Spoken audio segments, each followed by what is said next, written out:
కూడిక. ఈరోజు అమ్మగారు ఎలిజబెత్ సిస్టర్ గారు ఆమె దేవునికి విధేయత కలిగి ఉన్నది కాబట్టే ఈరోజు కుటుంబం నిలబడ్డది. ఆమె దేవుని యొక్క భయము, దేవుని యొక్క వచ్చిన దేవుని యొక్క ఆజ్ఞలను, కమాండ్మెంట్స్ను, ఆమె దేవుని యొక్క ఆజ్ఞను ఆమె పాటించింది కాబట్టే ఈరోజు వాళ్ళ పిల్లలు ఈరోజు ఒక ఉన్నత స్థానంలో ఉంటా ఉన్నారు కదా. అదే అంటాడు, నేను మీకు ఇచ్చే దేశంలో పాలు తేనెలు అంట. What you mean by the honey and milk?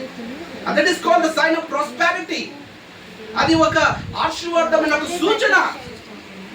whenever we follow the commandments, the laws of God, we can see the blessings of God. And today I want to tell you, నేను ఈరోజు ఏం చెప్తున్నా అంటే, Daniel కావచ్చు, family members Stella కావచ్చు, Victor కావచ్చు, ఏ రీతిగా aunty తన దేవుని ఆజ్ఞని పాటించిందో మీరు కూడా మీ పిల్లలను మీరు కూడా పాటించాలి, నేర్పియాలా. అదే ముందు వచ్చిన మనం చూడగలము, మీ పిల్లలను మనం నేర్పియాలంట అనుదినము. we have to teach them about the word of God. ఎందుకంటే దేవుని వాక్యం చాలా ప్రాముఖ్యమైనది. ప్రార్థన ఏ రీతిగా ముఖ్యమో అదే రీతిగా వాక్యము కూడా చాలా ప్రాముఖ్యము. The word of God is very important.